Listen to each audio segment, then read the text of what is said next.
The rain hammered the city like 1,000 tiny fists, turning sidewalks into rivers and streetlights into smeared halos.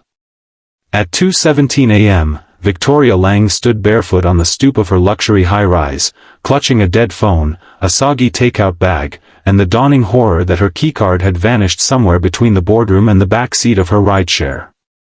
The doorman was off duty, the lobby locked, and the emergency intercom mocked her with silence. She was the CEO of Langtech, the woman who'd closed a $400 million acquisition at midnight, and now she was just another drenched idiot in silk pajamas. Across the street, a man wrestled a stroller up the steps of a walk-up, one hand on the handle, the other balancing a sleeping toddler against his chest. Lightning flashed. He saw her, really saw her, shivering, furious, utterly defeated. Something in the slump of her shoulders tugged at him. He hesitated, glanced at the warm glow of his apartment window, then at the storm. With a sigh that tasted like surrender, he crossed the street. "Need a hand?" His voice cut through the downpour, low and steady, the kind that didn't ask for permission to care. Victoria looked up. Rain plastered dark curls to his forehead, a 5 o'clock shadow framed a jaw clenched against the cold. The little girl in his arms stirred, thumb in mouth, trusting him completely. Something cracked open in Victoria's chest, envy, maybe, or recognition of a life she'd never slowed down long enough to live. "I'm locked out," she said, hating how small her voice sounded. "Keycard's gone. Phone's dead. I'm screwed." He studied her for a beat, then nodded once. "I've got a landline. And coffee. And a couch that's seen worse nights than this." He shifted the toddler higher. "I'm Eli. This is Mia. Come on." She should have said no. CEOs didn't follow strangers into brownstones at 2 a.m. But the rain was winning, and the alternative was hypothermia in Armani. She followed. Inside, the apartment smelled of cinnamon and baby shampoo. Toys spilled across a rug that had once been beige. Eli settled Mia in a crib, tucked a blanket around her with the efficiency of muscle memory, then pointed Victoria toward a bathroom the size of a closet. "Towels are clean. I'll put the kettle on."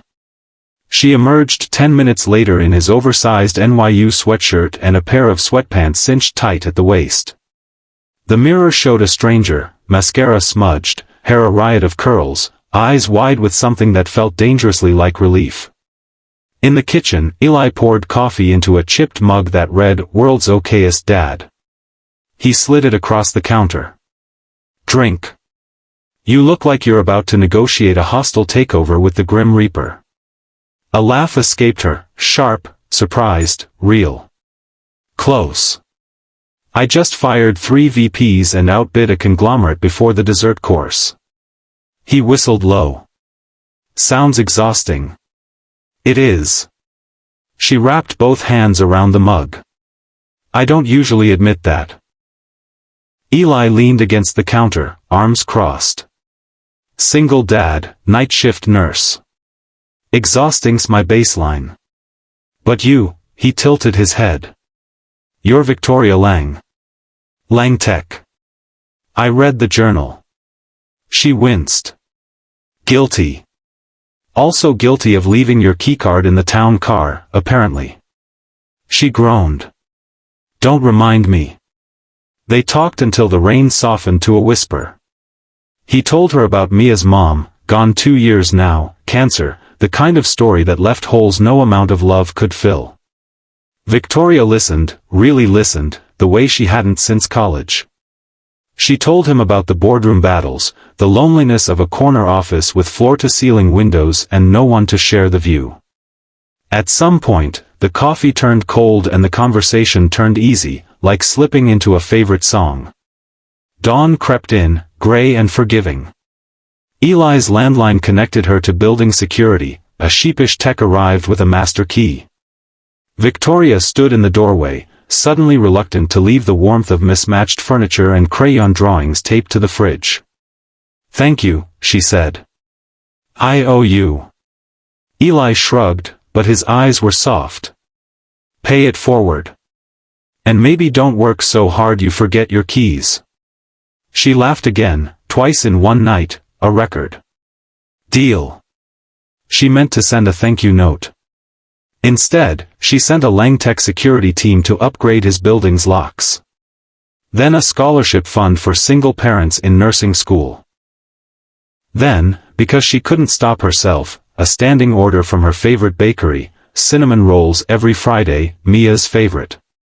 Eli noticed. Of course he did.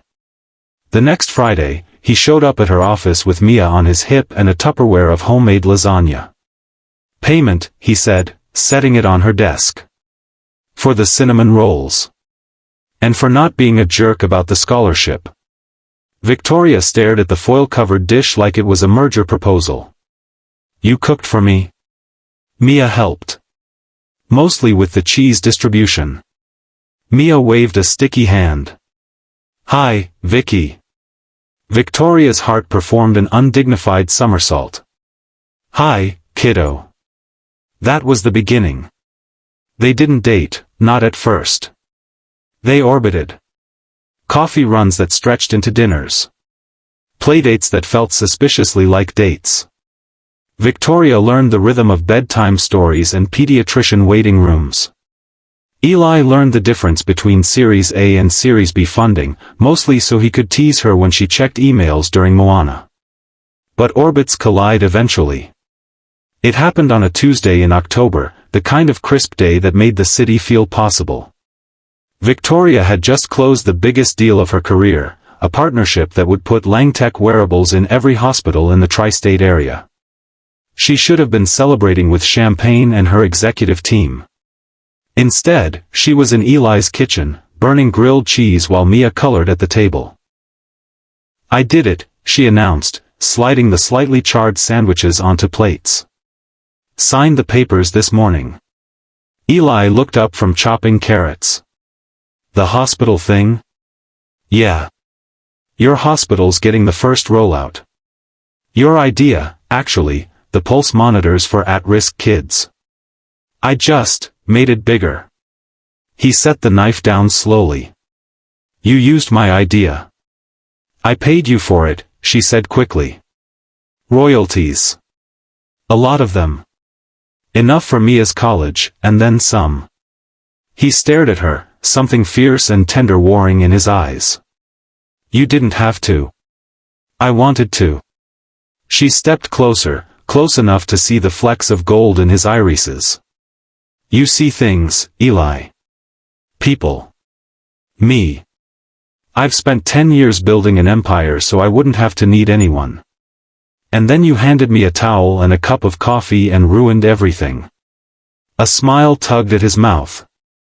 Ruined? Completely. She reached up, brushed a curl from his forehead. I'm in love with you. And your kid. And your terrible coffee. I'm terrified, and I don't care. Mia looked up from her coloring. Are you gonna kiss now? Because I'm almost done with my unicorn. Eli laughed, the sound rumbling through Victoria's bones. Yeah, kiddo. I think we are. The kiss was soft at first, then not soft at all. It tasted like second chances and grilled cheese and the kind of future neither of them had dared to imagine. Of course, nothing worth having comes easy. The tabloids got wind of it first, tech titan tames single dad. Then the board. Victoria's largest investor, a venture capitalist with the warmth of a glacier, called an emergency meeting. This is a distraction, he said, voice like frostbite. Your focus is split. Step down as CEO or end the relationship. Victoria didn't flinch. I'm not stepping down. And I'm not ending anything. Langtech's mission is human connection, through technology, through data, through care. Eli and Mia are the most human thing I've ever done.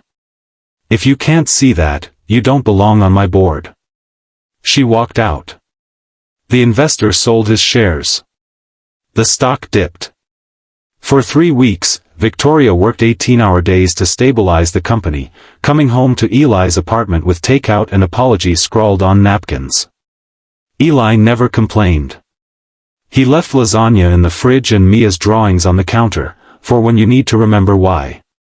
On the worst night, when a server crash wiped out a week of data, Victoria came home at 4 a.m. to find Eli asleep on the couch, Mia curled against his chest, a sticky note on the TV, "We believe in you. Also, there's pie." She cried then, ugly and cathartic, into a throw pillow that smelled like baby shampoo and home. The turnaround came from an unlikely source, Mia. During a routine checkup, Eli's new Langtech monitor flagged an irregular heartbeat. The early catch saved her from a condition that could have turned tragic. The story went viral, not the scandal, but the save. Parents shared it. Hospitals clamored for the tech. The stock soared. Victoria kept her job. The investor ate crow.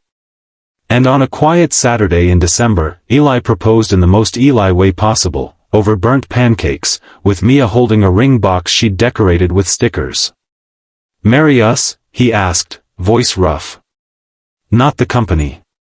Not the headlines. Us." Victoria said yes before he finished the sentence.